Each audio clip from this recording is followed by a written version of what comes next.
Hello and welcome once again to this yet another special segment in Toast the Toss. This is your host Sanskar, and with me, after quite some time, we have with us Oreo. Welcome back, and we have Aditya, our regular finalist.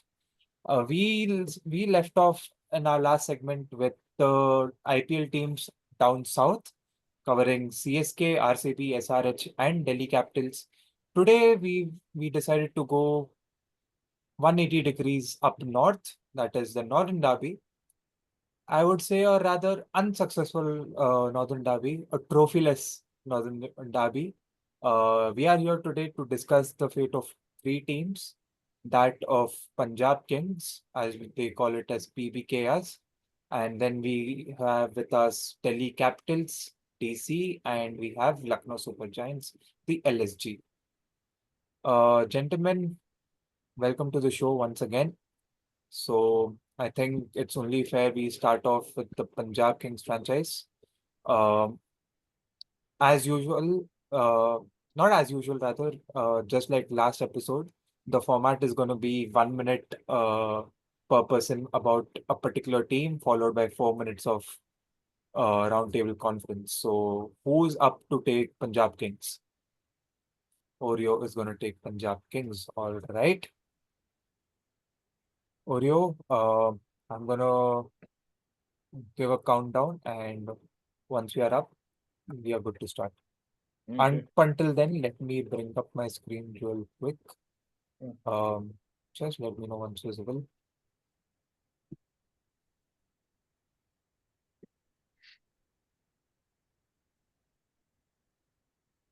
Apologies. All right, Oreo, at the count of three, two, one, let's go. Go is the thing which does not have happen with Punjab. They have not gone much uh, in their fortunes have not gone incredibly well. Barring one or two seasons, they have not made a mark. But this year seems to be special because two amazing one amazing coach and one amazing player. They are returning. A partnership is returning in the form of Ricky Ponting and that of Shreyas Iyer. Shreyas Iyer won the uh, IPL Cup with KKR last year, and this year he's back with his first mentor and coach in from 2016, 17, 18, 2018, if I'm not mistaken. And they have a very interesting composition this time. Glenn Maxwell is also returning uh, back to Punjab Kings, and we all know what he did in 2014. Of course, it did not went all that well with Virendra Sehwag, but they have a good team in very nice bowlers. You have Arshdeep Singh, you have Chehel, and Lockie Ferguson seems doubtful at this moment, and they have some good Uh, talents Time up, around. Oreo, but I'll Okay, let you go on. I'll let you go on. It's fine. but this is a team which where you see a good mix of all-rounders. You have all-rounders mostly from South Africa and Australia and also Afghanistan. So Omar Zai is a player who shows quite a lot of promise. So very interesting. Only concern is their batting, which seems to be a little weaker. But I think they are going to balance it out with all the all-rounders. I couldn't agree more, Oreo. Yeah, pretty much second with your thoughts. Batting, particularly Indian batting, seems to me a little inexperienced. I wouldn't call them particularly weak. Riyan Sharia, a lot of promise from that local Delhi Premier League tournament, tonking six sixes in an over. So he's a talent I'm rooting for, but I'm not sure if he'll get a lot of chances. Nehal Vadera again showed a lot of promise with the Mumbai Indians. I think he'll get a number four or a number five to bat on. So Not a lot of Indian middle order batters up in the equation, so a good opportunity for him. I'm not quite sure if Mushir Khan will make a debut, but if he does, I think he will have some proving to do. His credentials are more reliable for a red ball format than a white ball format. Uh, Prabh, good as ever, but still he's knocking the doors for the Indian T20 team really hard. Aditya, would you like to chime in? Yeah, Punjab, I think, now hold the record for not qualifying to the playoffs for the longest. I think 2000, it's been more than a decade for sure. But having said that, Shreyas Iyer and Ricky Ponting are two people who know how to win. Ponting has, as a player and captain, won pretty much everything, and Shreyas Iyer in the recent year and a half or last couple of years, along with Mumbai now with India, has won a T20 tournament and the Champions Trophy, and they have done well domestically well also with Shreyas Iyer as captain. So yes, on paper it looks sort of iffy, but if two people know, okay, Iyer I wouldn't put in the bracket of Ponting, but if one person knows how to put a team together, he did it with DC, um, and he can do that with Punjab.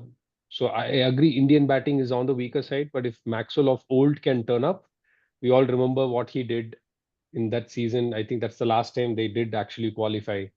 Um, in that Maxwell season. Stoinis is again another gun batsman. English is in form. Prabh Simran has always given those starts, the 20 ball 30s and 25 ball 40s. And along with that, they have a reasonable bowling lineup. Arshdeep, again, in top form. Chahal, the highest wicket taker in IPL, along with Vaishak, Janssen, Brar, and Yash Thakur. I think they have a, an outfit which can go all the way this year. If they can put a team together, make them come together, I think they have the team to sort of surprise a few of us this season. All right. Final comments. Where do you see this team ending up? I think they'll be mid-table. So we had bracketed a couple of teams from the last episode also is mid-table. So the jostle with CSK and Punjab, if Punjab can manage to turn their home into a fortress and crack that, I think they'll be around fifth, sixth, and if they really perform above their expected level, slightly above their expected level, they can sneak in fourth. Oreo, your expectations from this squad? Typically, means the best chance would be six or seven, given that it's a new team. I think they will experiment a little bit this year, but I guess with Ponting and Shreyas Iyer, more than Shreyas, I think it's Ponting, what expertise he brings, how he motivates people, whether he can have a Delhi 2.0 or a Mumbai 2.0 for that matter of fact. So I typically watch Punjab play because they have some Arshdeep is there, plus Preeti Zinta is there, so that's always there. But I think nothing much miss. Yeah, somewhere around sixth. I'll keep them in the same bracket as CSK and RCB I did for in the previous podcast. A team with a lot of potential, but certain hiccups might come their way. So initially, I'll be a little apprehensive and say mid table is what I envision a finish for them. But if they can get their synergy around really well, which Iyer and Ponting have known to do, I won't be surprised if they make it to the top four. All right, that was about Punjab Kings. We head a bit underneath and come to the capital city of India, the Delhi Capitals. Delhi Capitals again have had a very iffy IPL journey thus far, making to the playoffs just on 6 out of the last 17 editions and making to the final just once. That of Iyer and Ponting, which they seemingly no more miss. At least their partner ownership firm, the GMR Group, who is in who have a bipartisan sort of ownership with this team. Uh, and who would like to take up Delhi Capitals? I'll go for it. Perfect. Aditya, so I guess you're aware of the rules. So without further ado, on the count of three. Oh God, come on. Okay, yeah. On the count of three, two, one, let's go. I think Delhi Capitals have a very exciting team. Jake Fraser McGurk, will he have a sophomore curse, or will he be able to replicate his craziness from last season? Will be a question. He has solid opener in Faf. KL is not captain, so without captaincy burden, will he free himself up and be KL of the old, and rather than be a consolidator, can he be an aggressor? Akshay Patel, a new captain, how will he form a partnership with Hemang Badani and rest of the team? He does have experienced campaigners in Faf and KL to sort of help him out. And they have a gun bowling attack. They have Stark, Mukesh, Natarajan, Kuldeep, and Mohit, uh, who can form a very potent bowling attack. And Stubbs and Ashutosh are finishers where Samir Rizvi can step in if needed. And Karun Nair has had a good season, so he can step in if needed. So overall, I think they have the ingredients in place. If they can put it together and the seniors support the youngsters in the team, Delhi hopefully can go all the way and Time up. not feature in this episode of ours next season, the trophyless episode, and rather feature in a trophy episode of ours. Perfect. A little over a minute, but you summed it up beautifully. Thank you, Aditya. Before I get into my thoughts, Oreo, your thoughts about Delhi Capitals. Mm, I think Aditya seems very optimistic about the team. I am not as optimistic. They have already started with some drama. New team. You have. I somehow do not. I'm not very comfortable with the Delhi team. They don't. They seem to be one of the least motivated teams in IPL. Even if they have the players, I don't think so. There's a great direction in the team. Though they had Ricky Ponting for so many years, nothing fruitful happened over the period of time. So, of course, you have Ganguly over there, but then again, um, there's a little bit of indecisiveness in that squad. I I hope they play well, but for me, they don't seem to be the team. So I think next year, if we are having a show like this, they will still feature in the Trophyless squad. You're on mute. Before I get into my thoughts, Oreo, do you think their indecisiveness is something to do with the fact that they have a dual bipartisan ownership? Hmm, I would not think so, but uh, I do not know. Like I am a little bit indecisive at the moment, but that should not be a problem in major teams. I think that should not be the reason why they are doing. Uh, see, the matches are always played on the ground. So if you have a good unit, there's a great amount of cohesiveness. I think you will do justice. Other than that, I don't see that cohesiveness in the squad as of now. I hope I'm proved wrong, but it does not have to do anything literally with the ownership. Your matches are played on the ground, but I remember certain Hardik Pandya made a move to Mumbai last season, and that didn't quite pan well for No, MI, even though they had a brilliant team on the park. no, they had a brilliant team, but I think the owners were at par, right? Over here, the question is like whether there because there are two owners, whether there's a little management issue, management related issues which is causing the indecisiveness? I don't think so that is the case. For me, technically, probably it is more about to do with the players on the field.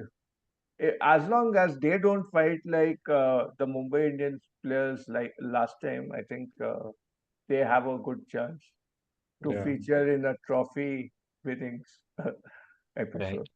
yeah, For me, I think Delhi Capitals has a potent squad. I think they've started to have that for quite some time now.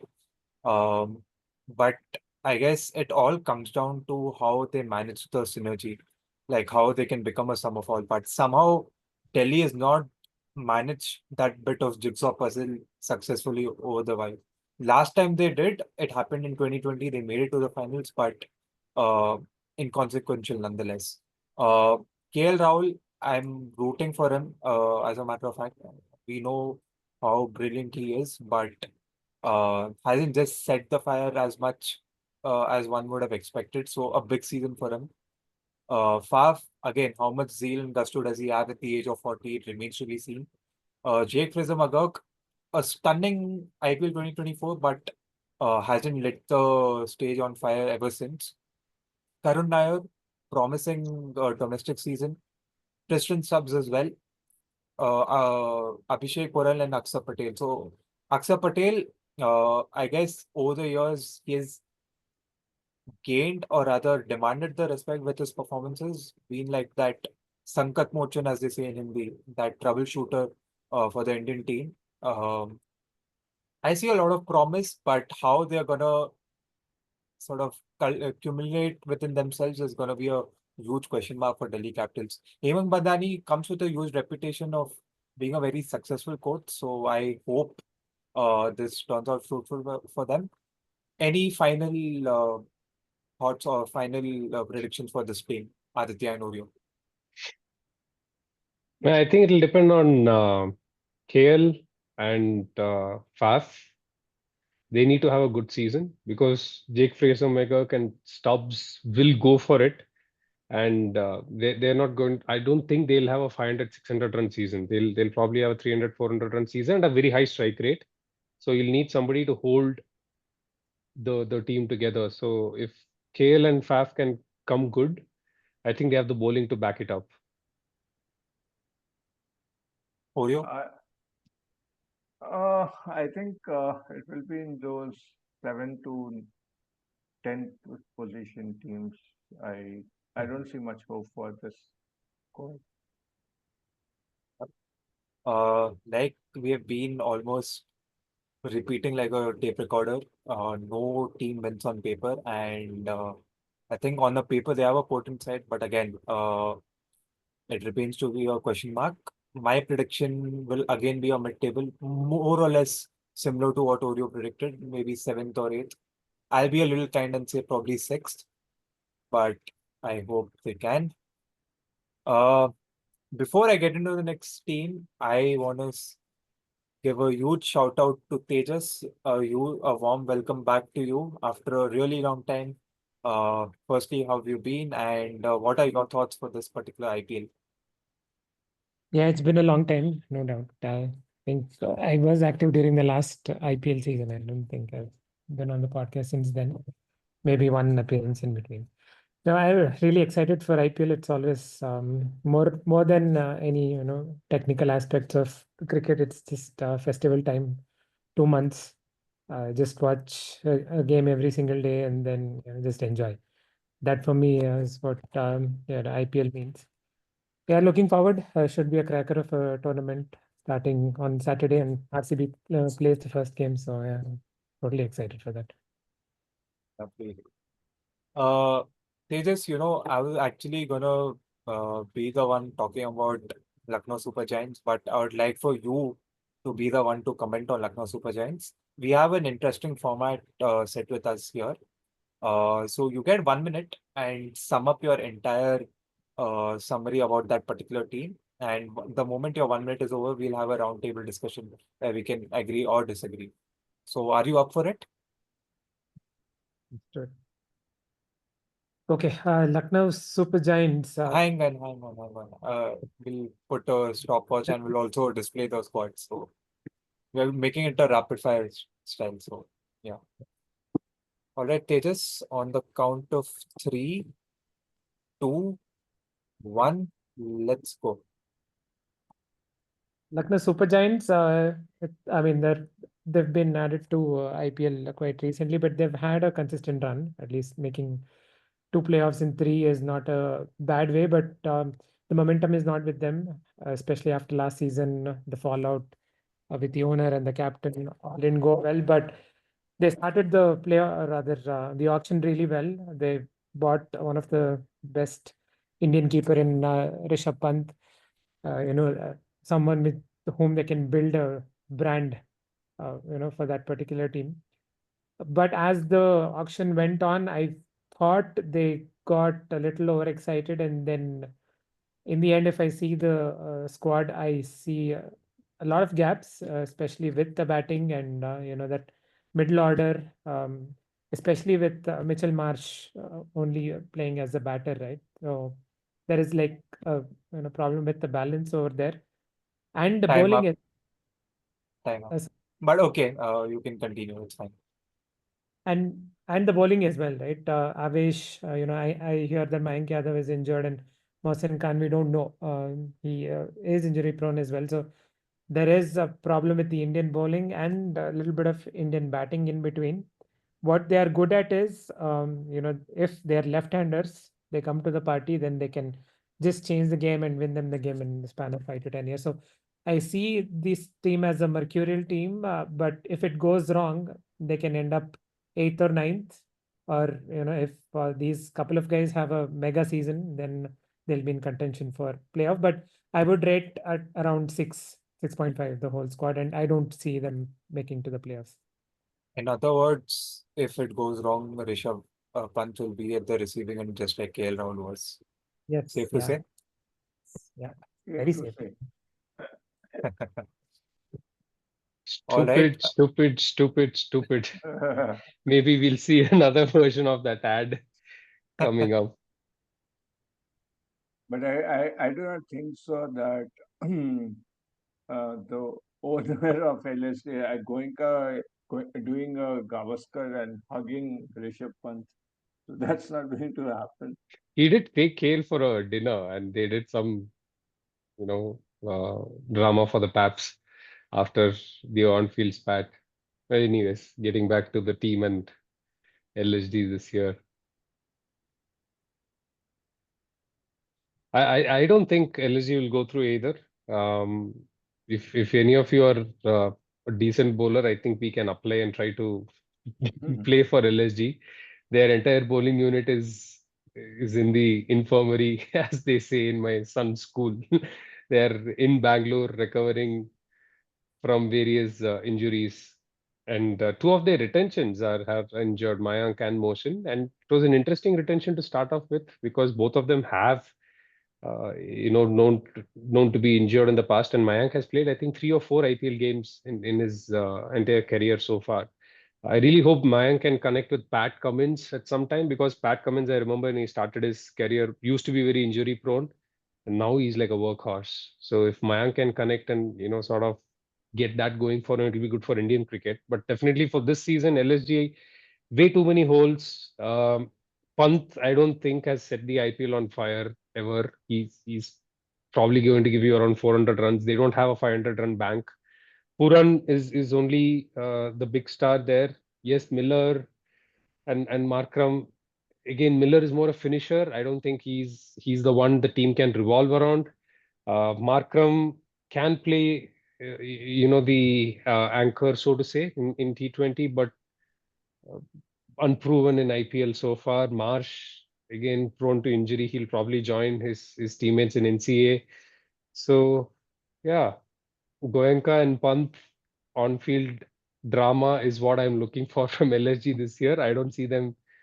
I'll probably put them up for the wooden spoon this season.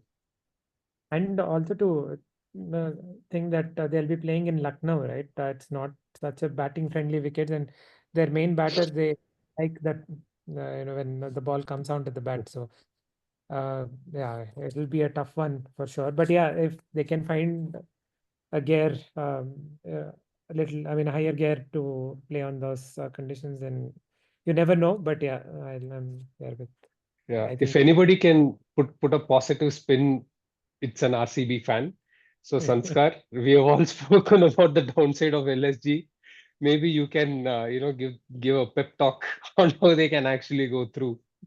Uh, I will chip Uh, I'll chip in a little bit prior Yeah. to Sanskar, but yeah, the only hope in that team is that they have a good coach, a very friendly coach. I think he can manage Goenka well enough. Zahir Khan is someone we all look up to. Uh, they have some decent bowling options in Shamar Joseph is there, and yeah, that's about it. So Shamar Joseph is someone I really like after what he did in the Gabba, but nonetheless looks weak.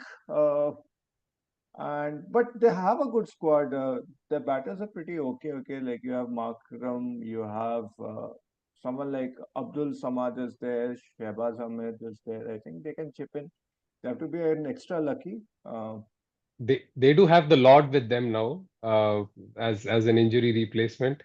So if anybody can bring in luck, it's surely the Lord. So we'll see if he. Yeah, for those who are still wondering, Lord is Shardul Thakur. Welcome. But if I were to place my bets on LSG, even if the fit bowling lineup, I would still call them a mid-table side for a simple reason that this team happens to be a team of individual brilliance. I'm not quite certain how they're gonna pan out in a synergetic unit. And yeah, pretty much everything about this team seems uh okay, maybe barring few of them, most of this seems like an impulsive buy, so to speak. Uh, because I think if you're backing someone like Mayank Yadav, which by all means you should also look at a long-term perspective of maybe injury and stuff like that, and probably have a potent replacement as well. If you're that adamant to have a certain Mayank Yadav or Mohsin Khan for that matter, which they simply haven't. They have had Akash Singh. Akash Singh used to chime in and managed to take a wicket or two under MS Dhoni, but how will he be managed from a captain like Pant or Zak remains to be seen.